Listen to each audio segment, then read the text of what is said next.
പ്രേക്ഷകർക്ക് അറിയുമ്പോൾ 24-ന്റെ തെരഞ്ഞെടുപ്പ് സംവാദ പരിപാടി ഇവിടെ രാഷ്ട്രീയം പറയാം ഇന്ന് വയനാട് മണ്ഡലത്തിലാണ്. ഇന്ന് വൈകുന്നേരം 4 മണി മുതൽ 5 മണി വരെ 1 മണിക്കൂർ ദൈർഘ്യത്തിൽ ഈ പരിപാടി അവിടെ അരങ്ങേറും. ഇതിൻ്റെ തത്സമയ സംപ്രേഷണം 24-ലുണ്ട്. കൽപ്പറ്റ പുതിയ ബസ് സ്റ്റാൻഡിന് പിറകുവശത്താണ് വേദി അണിയിച്ചൊരുക്കിയിരിക്കുന്നത്.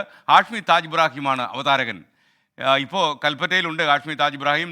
നമുക്കപ്പം തത്സമയം മോർണിംഗ് ഷോയിൽ ചേരുകയാണ് കൂടുതൽ വിവരങ്ങളുമായി. അതേപോലെ കൽപ്പറ്റയിൽ രാഷ്ട്രീയ ചൂട് എങ്ങനെ അനുഭവപ്പെടുന്നു എന്നും ഹാഷ്മിയോട് ചോദിക്കാം. Hashmi, good morning. ഇന്നലെ കണ്ണൂരിലെ അനുഭവം എങ്ങനെ ഉണ്ടായിരുന്നു? അത് കഴിഞ്ഞ് കൽപ്പറ്റയിലേക്ക്.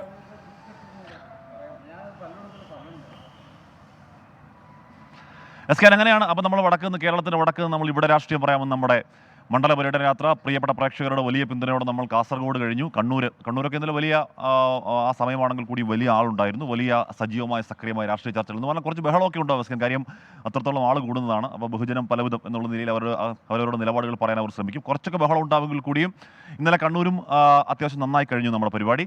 അത് കഴിഞ്ഞ് നമ്മൾ രാത്രി പയ്യെ നൈസായിട്ട് ചുരം കയറി വയനാട് എത്തിയിരിക്കുന്നു. വയനാട് കാസർഗോഡും കണ്ണൂരും പോലെ തന്നെ രാഷ്ട്രീയ ചൂട് അതിൻ്റെ പാരമ്യത്തിലാണ്. ഇവിടെ UDF-ന്റെ കോട്ടയാണ്. മത്സരിക്കുന്നത് രാഹുൽ ഗാന്ധിയാണെന്നൊക്കെ പറയുമ്പോൾ പോലും ആരും അവരുടെ പ്രചരണത്തിൽ ഉന്നയിക്കുന്ന വാദങ്ങൾ ഒരു കുറവും വരുത്തുന്നില്ല.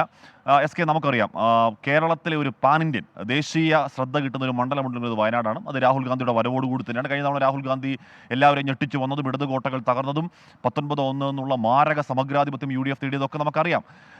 അതിൻ്റെ തുടർച്ചയിൽ രാഹുൽ ഗാന്ധി വരുമ്പോൾ ഇക്കുറി ആ ഇമ്പാക്റ്റ് ഉണ്ടാകുമോ എന്നത് അവിടെ ചോദ്യമായി നിൽക്കുന്നു. രാഹുൽ ഗാന്ധി വരുമ്പോൾ കഴിഞ്ഞ തവണ CPI-യുടെ PP സുനിൽ മത്സരിച്ചെങ്കിൽ ഇക്കുറി CPI അവരുടെ ഇടതുപക്ഷം അവരുടെ ദേശീയ മുഖമായി ആനി രാജി ഇറക്കുന്നു. BJP ഒട്ടും മോശമാക്കുന്നില്ല. കഴിഞ്ഞ തവണ തുഷാർ വെള്ളാപ്പള്ളി ഇറങ്ങി 7.1% വോട്ടുകൾ മാത്രമാണ് നേടിയതെങ്കിൽ ഇവിടെ രാഹുൽ ഗാന്ധി മത്സരിക്കുമ്പോൾ ശക്തമായ മത്സരം കാഴ്ചവെക്കാൻ BJP-ക്ക് കിട്ടാവുന്ന ഏറ്റവും നല്ല കാൻഡിഡേറ്റ് BJP-യുടെ സംസ്ഥാന അധ്യക്ഷൻ K. സുരേന്ദ്രൻ കൂടി ഇറങ്ങുമ്പോൾ ഇവിടെ മത്സരം ഇവിടെ പ്രചരണം പൊടിമാറുമെന്ന കാര്യത്തിൽ തർക്കവുമില്ല. ആനിരാജ പലയാവർത്ത റൗണ്ടുകൾ പൂർത്തിയാക്കി മണ്ഡലത്തിൽ സജീവമാണ്. ആനിരാജ K. സുരേന്ദ്രൻ ഇങ്ങോട്ടേക്ക് എത്താൻ പോകുന്നു, കൂടുതൽ സജീവമാകാൻ പോകുന്നു. നമുക്കറിയാം നേരത്തെ T. സിദ്ദിഖ് നമ്മുടെ ബൈറ്റിൽ പറയുന്നത് പോലെ K. സുരേന്ദ്രൻ പറയുന്നു രാഹുൽ ഗാന്ധി വന്നതിനേക്കാൾ കൂടുതൽ ആന വന്നു. അപ്പോൾ T. സിദ്ദിഖ് ചോദിക്കുന്നു, അങ്ങനെയെങ്കിൽ കർണാടക കൊടുത്ത പൈസ എതിർത്തവരല്ലേ നിങ്ങൾ BJP-ക്കാരെന്ന് ചോദിക്കുന്നു. അങ്ങനെ ഈ വന്യജീവി സംഘർഷ പ്രശ്നം, റോഡ് റെയിൽ കണക്ടിവിറ്റി പ്രശ്നം, അങ്ങനെ വയനാടിൻ്റെ തനതായ പ്രശ്നങ്ങൾ, പിന്നെ ദേശീയ പൗരത്വ ഭേദഗതി, ED, ഇലക്ട്രൽ ബോണ്ട് അടക്കമുള്ള എല്ലാ വിഷയങ്ങളും വളരെ സജീവ ചർച്ചയിലേക്ക് വരും. നമ്മുടെ 4 മണിയോടെ ചർച്ചയിൽ ഇതൊക്കെ വിഷയങ്ങളായി വരും എന്ന് തന്നെ കരുതുന്നു. നമ്മുടെ സുർജിത്ത് അയ്യപ്പത്ത് കഴിഞ്ഞ 3-4 ദിവസമായി നമ്മുടെ പരിപാടിയുടെ അറേഞ്ച്മെൻറ്റ് ഓടി നടക്കുകയാണ്. സുർജിത്ത്, എല്ലാം ഓക്കെ? ഓൾ സെറ്റാണ്. 3 പേരാണ് നമ്മുടെ പാനലിലുള്ളത്. CK ശശീന്ദ്രൻ മുൻ MLA, LDF-ന്റെ ജില്ലാ കൺവീനറാണ്. അതോടൊപ്പം തന്നെ ഷംസാദ് മരക്കാർ DCCയുടെ വൈസ് പ്രസിഡൻ്റാണ്. ഒപ്പം ജില്ലാ പഞ്ചായത്തിൻ്റെ പ്രസിഡന്റ് കൂടിയാണ് അദ്ദേഹം. പ്രശാന്ത് മലവേൽ BJP-യുടെ ജില്ലാ അധ്യക്ഷൻ കൂടിയാണ്. അങ്ങനെ 3 ശ്രദ്ധേയമായ പാനൽ ആണ്. അവർ കൃത്യമായ രീതിയിൽ അവരുടെ രാഷ്ട്രീയം വിഷയങ്ങൾ സംസാരിക്കും. അതോടൊപ്പം തന്നെ വയനാടിൻ്റെ വികസനവുമായി ബന്ധപ്പെട്ട കാഴ്ചപ്പാടുകൾ പങ്കുവയ്ക്കും. ഒപ്പം തന്നെ വലിയ രീതിയിലുള്ളൊരു പങ്കാളിത്തം നമ്മൾ പ്രതീക്ഷിക്കുന്നുണ്ട്. ഏവർക്കും കൽപ്പറ്റ ബസ് സ്റ്റാൻഡിലേക്ക് സ്വാഗതം. അപ്പോൾ കൽപ്പറ്റ പുതിയ ബസ് സ്റ്റാൻഡിലാണ്.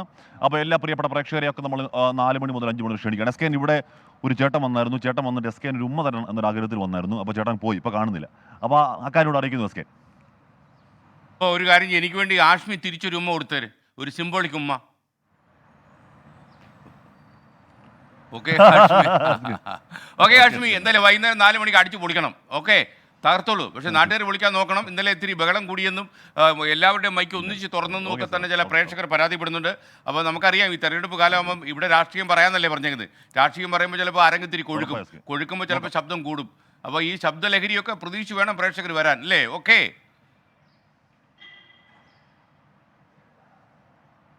ഉറപ്പായി.